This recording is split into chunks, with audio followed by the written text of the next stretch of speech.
Kung nakapaglaro ka na ng mga magnet, alam mong may pagkakaiba sa pag-itan nila. Mayroong mga ginagamit natin para idikit ang ilang bagay sa ating refrigerator na medyo mahina at mayroon ding mas malalakas na may iba't ibang gamit.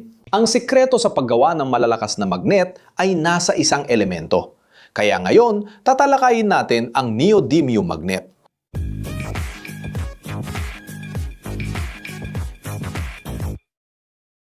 Magkwento ka pa tungkol sa ininjeriya. Ngayon, tatalakayin natin ang isa sa pinakakamanghamanghang materyales sa modernong ininjeriya, neodymium magnet. Naisip mo na ba kung paano nagagawa ng isang maliit na magnet na maging sobrang lakas na kaya nitong buhatin ang mga bagay na mas mabigat pa kaysa sa kanya? Paano nagagawang mapanatili ng mga magnet ang malakas na magnetic force kahit sa matinding kondisyon? Ang sagot ay nasa kakaibang kombinasyon ng mga chemical at physical na katangian na ginagawa ang neodymium na isang pangbihirang materyal. Pero ano nga ba talaga ang isang neodymium magnet? Para maintindihan ito, simulan natin sa pinakaugat. Ang neodymium magnet ay hindi ordinaryong magnet. Hindi ito tulad ng magnet sa refrigerator. Sa totoo lang, ito ay isang haluang metal na pangunahing binubuo ng neodymium, bakal at boron. Ang kombinasyong ito ng mga elemento ay lumiliha ng material na may mas malakas na katangiang magnetiko kaysa karaniwan. Miga tradisyonal na ferrite, na magnete o aunico na magnete. Ang neodymium ay isang elementong chemical na kabilang sa grupo ng mga lantanido na kilala rin bilang mga rare earth. Pero bakit nga ba ang kombinasyon ng mga elementong ito ay nagdudulot ng napakatinding magnetismo? Ang sagot ay nasa estruktura ng atomiko ng neodymium. Alam mo ba kung bakit nagiging magnetiko ang material? Nagsisimula ito sa mga elektron. Bawat elektron ay may katangiang tinatawag na spin na maaaring isipin bilang isang maliit na pag-ikot.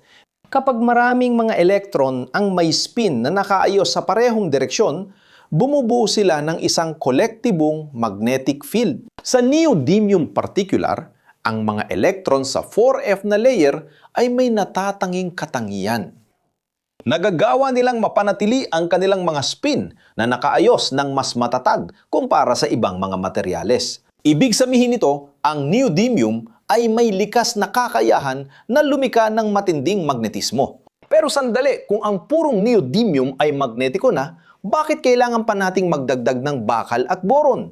Ang sagot ay ang haluang metal na Nd2Fe14b na siyang chemical na formula ng pinakakaraniwang neodymium magnet ay lumilikha ng isang espesyal na kristal na estruktura na labis na nagpapalakas ng magnetismo. Ang bakal ay may sariling kakayahang magnetiko. Habang ang boron ay tumutulong upang patatagin ang kristal na estruktura na nagpapataas ng coercivity ng material. Kung hindi mo alam, ang coercivity ay technical na termino na tumutukoy sa kakayahan ng material na labanan ang pagkawala ng magnetisasyon. Sa ibang salita, kapag mas mataas ang coercivity, mas mahirap tanggalin ang magnetismo ng magnet. Ngayon, talakayin natin ang physical na katangian na nagpapaspesyal sa mga magnet na ito. Isa sa pinakamahalagang katangian ay ang magnetic energy density na tinatawag ding maximum energy product. Ang mga neodymium magnet ay may magnetic energy density na umaabot sa 50 mga Ohm na halos 10 beses na mas mataas kaysa sa mga tradisyonal na ferrite magnet. Ibig sabihin nito, sa mas maliit na volume, ang neodymium magnet ay nakakalika ng mas matinding magnetic force. Kaya mo nakikitang maliit ang neodymium magnet, pero kaya nitong buhatin ang mabibigat na bagay. Pero paano nga ba nabubuo ang lakas ng magnetismo? Kapag minamagnetize mo ang isang material, inaayos mo ang mga microscopic magnetic domains sa loob nito. Parang bawat domain ay isang maliit na magnet. Kapag ang lahat ng maliit na magnet ay nakaturo sa isang direksyon, nagsasama ang kanilang magnetic field at lumalakas ang kabuuang magnetic field. Sa neodymium magnet, ang kristal na estruktura ng alloy na neodymium iron boron ay nagpapahintulot sa mga domain na ito na mag-align ng sobrang epektibo at manatiling naka-align ng matagal. Dahil dito, permanente ang neodymium magnet at nananatili ang magnetisasyon kahit walang panlabas na enerhiya. Isa pang mahalagang pisikal na katangian ay ang Curie temperature. Alam mo ba kung ano ang nangyayari kapag pinainit mo ang isang magnet? Kapag tumataas ang temperatura, nagsisimulang guluhin ng thermal energy ang pagkakaayos ng mga magnetic domain. Mayroong isang partikular na temperatura na tinatawag na Curie temperature, kung saan tuluyang nawawala ang magnetisasyon ng material. Para sa mga neodymium magnet, ang temperaturang ito ay humigit kumulang 310 degrees Celsius.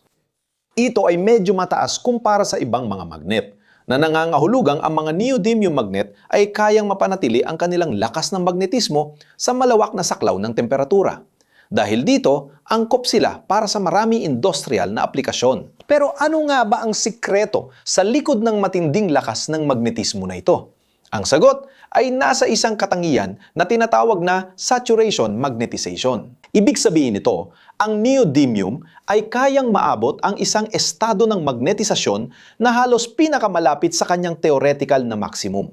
Kapag isinama ito sa mataas na coercivity, nagiging material itong kayang lumikha at magpanatili ng malakas at matatag na magnetic field. Ang tetragonal na kristal na estruktura ng haluang metal ng neodymium, bakal at boron ay lumilika ng napakalakas na magnetic anisotropy, na ibig sabihin ay may napakalinaw na paboritong direksyon ang material para sa magnetisasyon nito. Ito ay nakakatulong sa coercivity at sa katatagan ng magnetic field. Maaaring tanong mo, kung malakas ang neodymium, bakit hindi natin ginagamit ang neodymium magnet sa lahat? Ganito kasi, may ilang limitasyon. Una, ang neodymium ay isang marupok na material at madaling mabasag kapag na-expose sa mechanical na impact. Pangalawa, madali itong kalawangin, lalo na sa mga basang lugar. Kaya kadalasan ang mga neodymium magnet ay nilalagyan ng patong na nickel, tanso o ginto para maprotektahan ang mga ito. Pangatlo, mas mataas ang presyo nito kumpara sa mga tradisyonal na magnet. At panghuli, kapag sobrang taas ng temperatura, malapit sa tinatawag na Curie temperature, nagsisimula ng mawala ang lakas ng magnet. Pero, sa kabila ng mga limitasyong ito, ang mga neodymium magnet ay nagdala ng revolusyon sa napakaraming aplikasyon. Ginagamit ang mga ito sa mga high-efficiency na electric motor, wind energy generators, hard disk ng mga computer, headphones, MRI sa mga ospital at maging sa mga teknolohiyang pang-aerospace. Ang kakaibang pagsasama ng chemical at pisika na katangian ng neodymium, bakal at boron ay lumika ng material na lampas sa limitasyon ng mga karaniwang magnet. Kung ngayon ay gumagamit ka ng maliit na Bluetooth na earphone sa iyong tainga na may pambihirang kalidad, ito ay dahil ang audio drivers ng earphone ay napaliit gamit ang neodymium magnets na hindi nawawala ang kalidad. At alam mo, kapag pinag-uusapan natin ang inobasyon sa mga materyales tulad ng neodymium, pinag-uusapan natin ang mga profesional na nagkaroon ng makinang na ideya at nagawang gawing produkto na ginagamit ng bilyon-bilyong tao araw-araw. At ikaw, alam mo ba kung paano nagiging napakalakas ng mga magnet ng neodymium? Naisip mo na ba kung ilang magnet at gaano mo nakatagal ginagamit ang mga ito sa bahay na nasa loob ng elektronikong gamit mo?